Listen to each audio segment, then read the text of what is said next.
used to talk about home a lot, but it's less often now. Once she said, "It's too green." He laughed softly, hoping I can see not to offend me further. "Anything else?" I demanded. He knew what I was getting at. "You did say my name," he admitted. I sighed in defeat. "A lot?" "How much do you mean by a lot, exactly?" "Oh no." I hung my head. He pulled me against his chest, softly, naturally. "Don't be self-conscious," he whispered in my ear. "If I can dream at all, it will be about you, and I'm not ashamed of it." Then we both heard the sounds of tires on the brick driveway, saw the headlights flash through the front window, down the hall to us. I stiffened in his arms. "Should your father know I'm here?" he asked. "I'm not sure." I tried to think it through quickly. Another time then, and I was alone. "Edward!" I hissed. I heard a ghostly chuckle, then nothing else. My father's key turned in the door. "Bella?" he called. It had bothered me before. Who else would it be? Suddenly he didn't seem so far off base. "In here." I hoped he couldn't hear the hysterical edge in my voice. I grabbed my dinner from the microwave and sat at the table as he walked in. His footsteps sounded so noisy after my day with Edward. "Can you get me some of that? I'm bushed." He stepped on the heels of his boots to take them off, holding the back of Edward's chair for support. I took my food with me, scarfing it down as I got his dinner. It burned my tongue. I filled 2 glasses with milk while his lasagna was heating, and gulped mine to put out the fire. As I set the glass down, I noticed the milk trembling and realized my hand was shaking. Charlie sat in the chair, and the contrast between him and his former occupant was comical.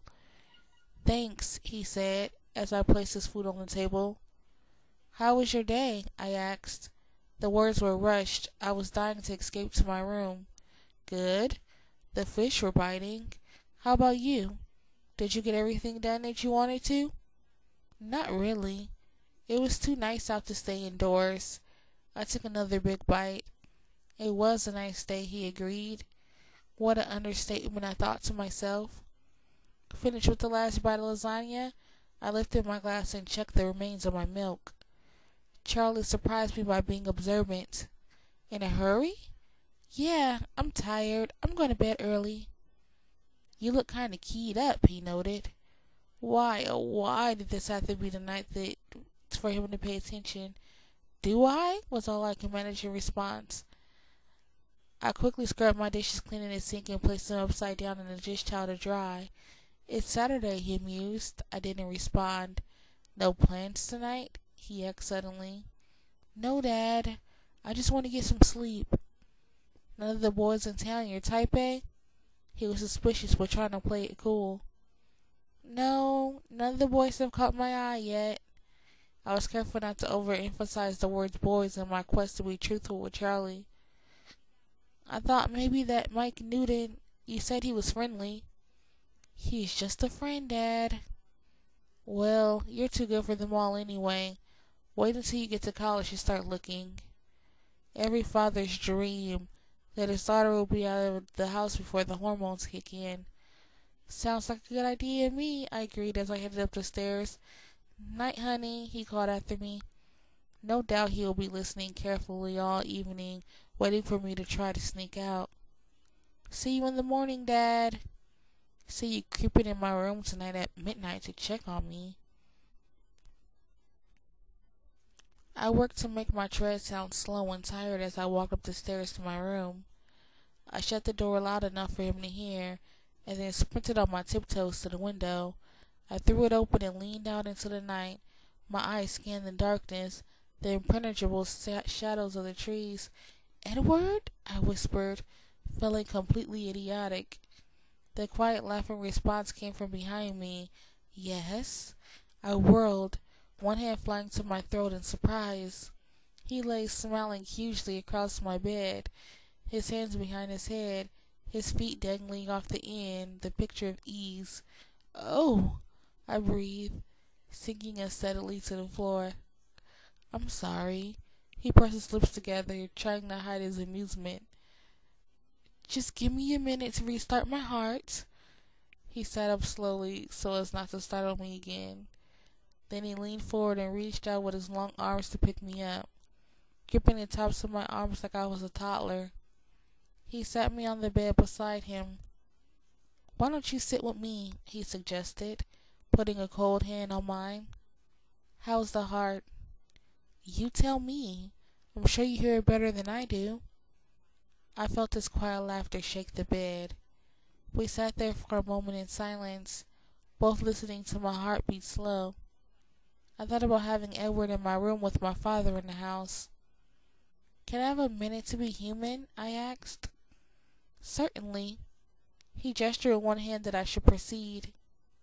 Stay, I said, trying to look severe. Yes, ma'am. And he made a show, becoming a statue on the edge of my bed. I hopped up, grabbed my pajamas from off the floor, my bag of toiletries off the desk. I left the light off and slipped out, closing the door. I could hear the sound from the TV rising up the stairs. I banged the bathroom door loudly so Charlie wouldn't come to bother me. I meant to hurry. I brushed my teeth fiercely, trying to be thorough and speedy, removing all traces of lasagna. But the hot water of the shower couldn't be rushed. It unknotted the muscles in my back, calmed my pulse. The familiar smell of my shampoo made me feel like I might be the same person I had been this morning. I tried not to think of Edward sitting in my room waiting, because then I had to start all over with the calming process. Finally, I couldn't delay any more. I shut off the water, toweling hastily, rushing again. I put on my holy t-shirt and gray sweatpants. Too late to regret not packing the Victoria's Secret silk pajamas my mom got me 2 birthdays ago, which still had the tags on them in the drawer somewhere back home. I rubbed the towel through my hair again, and then yanked the brush through it quickly. I threw the towel in the hamper, clung my brush and toothpaste in my bag, and then I dashed on the stairs so that Charlie could see that I was in my pajamas with wet hair. Night, Dad. Night, Bella. He did look startled by my appearance. Maybe that would keep him from checking on me tonight.